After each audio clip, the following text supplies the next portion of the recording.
Okay, to start right off, I already put my foundation and set my face, and I'm just going to start off by grooming my eyebrows, and I'm going to fill them in with blackout from the Naked 2 palette, and I'm just doing tiny strokes just like I usually do using an angle brush,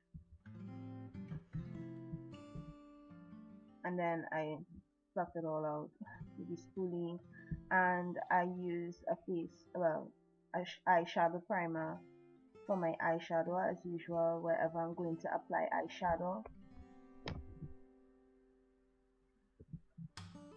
and I'm going to start with this red eyeshadow here from this palette. It's kind of glittery, and I apply that all over my lid, and I would blend it out with my finger.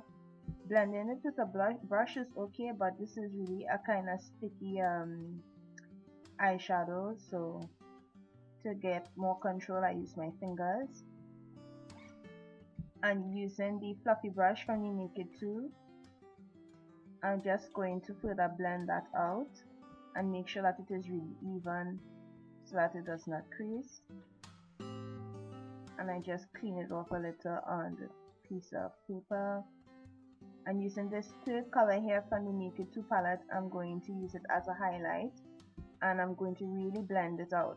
Now this look is a lot of blending, so you have nothing like too much blending right now. You have to really blend and blend a lot, especially since it's these kind of creamy textures.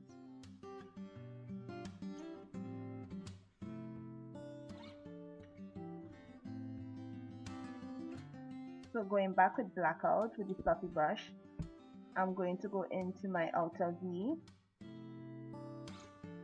and I'm going to apply that, and I keep going inwards. So you could do the windscreen wiper movements if you want, but I'm more going inwards into the crease, and using the flat side of the brush in blackout, I'm going to go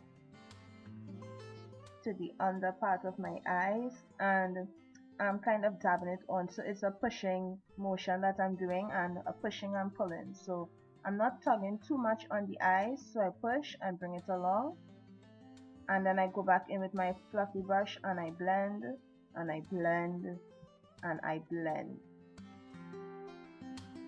There's no way I could have gotten all that blending that I did on camera, so I'm really speeding up the more important parts here.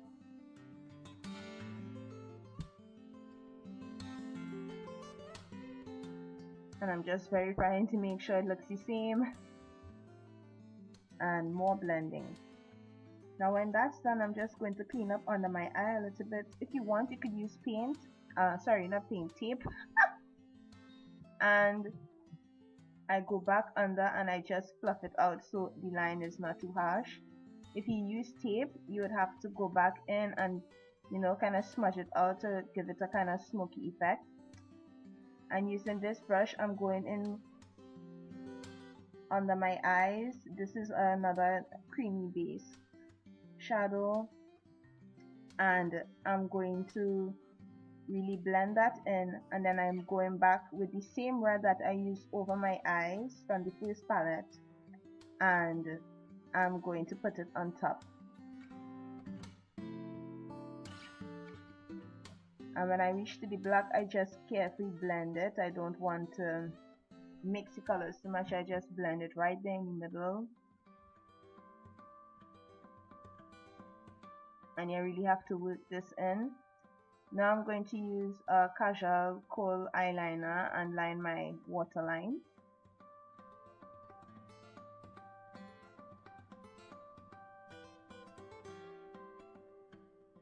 And I'm going to use an angle brush to do my, well, to tight line.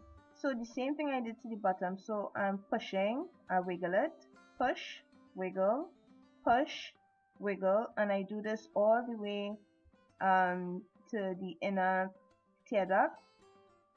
And you can start with the inner tear duct and go inwards also, like I'm doing here. And this way you don't have to like pull and stretch your eyes. You just have to be really careful. And of course, I decided to add eyelashes, and that was a total failure when I decided that, oh, I'm going to curl my lashes. So, oh yeah, hello. So I kind of like, a two-faced cycle here because one side I look all glamorous, and the next side, well, you get the picture. So I curve, and it looks pretty good on one side, but the other side I just look mental. So moving on to the lips, I'm using the Estee Lauder Crystal Pink number 3. Although this is what I always use recently, not a lot of lipsticks.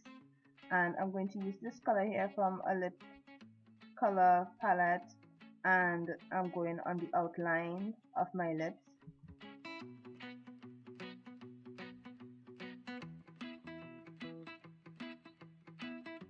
And I really just outline the entire thing, blend it in a little. And it looks like a lot. Yes, it is. Don't worry. We're going to fix that really soon. Yeah. Hello. Hello. And this is how we fix it. Yep. Okay, okay. So you could leave it like this. I'm going to carry it a step further though. It's nothing too extravagant, but I do it and it really makes a difference. I just clean it up first, and for the final touches I'm going to get another pink. You could use red depending on your lip color and your skin tone, and I just blend that out in the middle right there, and I smear it. And I don't know how to explain what it does, but my lip is naturally not a flat color, so you see. Stay tuned for pics. Hope that you enjoyed this video. If you have any questions, please comment below, and I'm going to see you all next week for another makeup tutorial.